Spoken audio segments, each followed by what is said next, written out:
Z Débrief, en partenariat avec InmacWstore.com, le spécialiste de l'équipement informatique pour les professionnels.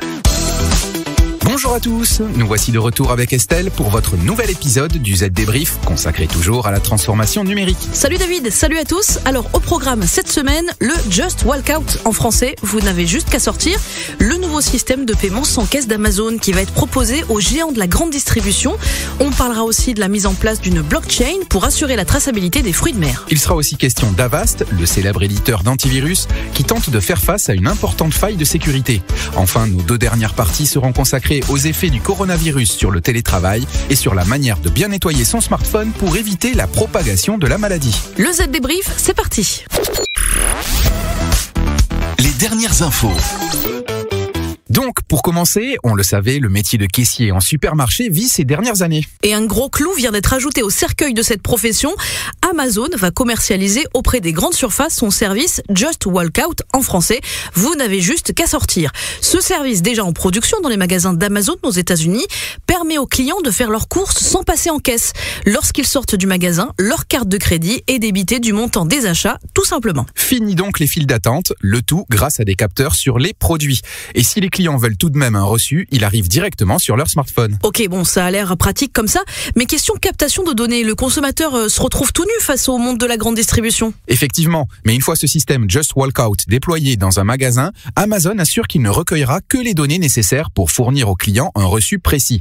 Quant aux critiques sur les futurs licenciements de personnel, Amazon explique que les grandes surfaces continueront à employer du personnel pour accueillir et répondre aux questions des clients, approvisionner les rayons et vérifier les identités pour l'achat de certains produits. Bon, comme d'habitude, le groupe a réponse à tout. Reste à voir si ce système Just Walkout est au goût des Français.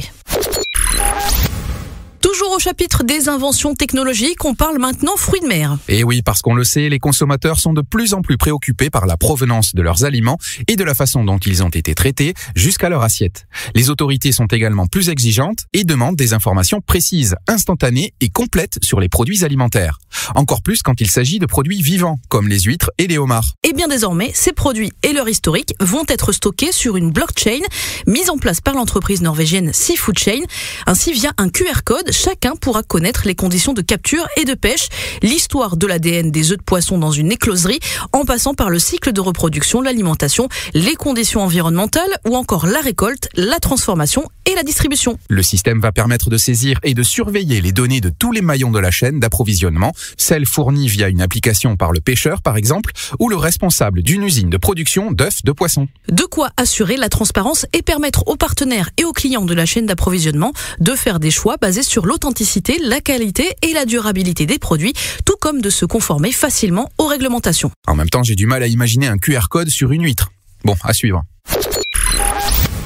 Allez, maintenant, on parle antivirus et failles dans un système. David, écoutez bien, c'est un peu complexe. Ok, je suis tout oui. Alors, vous le savez, même si vous n'utilisez pas de PC, Avast, c'est un antivirus majeur du marché.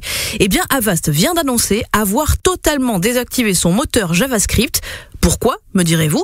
Eh bien, parce que se trouve à l'intérieur une faille de sécurité majeure. De quoi compromettre cet antivirus avec un virus. Cocasse, non? Mais Avast l'assure, ça n'affectera pas la fonctionnalité de l'antivirus qui est basée sur plusieurs couches de sécurité. Vous pouvez donc continuer à surfer tranquillement, selon Avast, en attendant un patch promis pour bientôt. Allez, dans un instant, on va parler télétravail et hygiène de smartphone, mais avant, on fait une petite pause.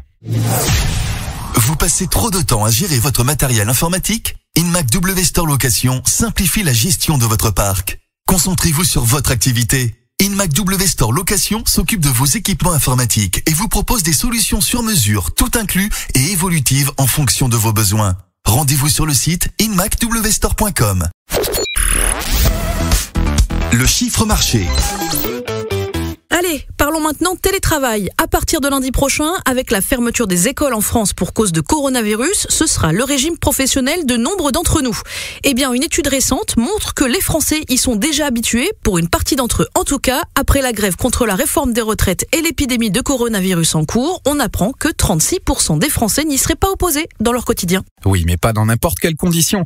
Pas question de dicter des lettres au téléphone. La montée en puissance du télétravail va de pair avec une meilleure appréhension des outils techniques technologiques adéquats. Parmi ceux qui ont pour la première fois travaillé de chez eux ces dernières semaines, presque 9 sur 10 disposaient d'un logiciel de messagerie instantanée. Pourtant, seuls 63% des actifs français en bénéficient. 8 sur 10 aussi de ces primo-télétravailleurs disent avoir bénéficié d'une plateforme de travail collaborative. Et comme le révèle le cabinet de sondage OpinionWay, 83% de ces primo-télétravailleurs ont aussi utilisé les services de vidéoconférence. Autre bonne nouvelle, selon l'étude, une très large partie des télétravailleurs ont estimé pendant les grèves que les outils technologiques leur ont permis de continuer à travailler en équipe comme au bureau. Ces outils leur auraient même permis de mieux gérer leur rythme de travail et de ne pas se sentir isolés. Une bonne nouvelle pour les entreprises quand on sait que le Covid-19 va désormais forcer nombre de professionnels à rester chez eux. Ça peut toujours être utile. Toujours à propos du coronavirus, on vous dit cette semaine comment bien nettoyer votre smartphone pour éviter de l'attraper ou de contaminer quelqu'un. Et ça marche aussi pour les tablettes et autres objets connectés et ces conseils sont délivrés par Apple. Donc, la marque à la pomme recommande d'utiliser un chiffon imbibé d'alcool isopropylique à 70% ou des lingettes désinfectantes. Essuyez doucement les surfaces dures et non poreuses de votre produit Apple, comme l'écran, le clavier ou d'autres surfaces extérieures. Autre recommandation, n'utilisez pas d'eau de javel, évitez les lieux humides quand vous ouvrez les appareils. N'immergez pas les produits Apple dans des produits de nettoyage et n'utilisez pas de désinfectant sur les surfaces en tissu ou en cuir. N'utilisez qu'un chiffon doux et non pelucheux. Évitez les chiffons abrasifs, les serviettes et les essuie-tout.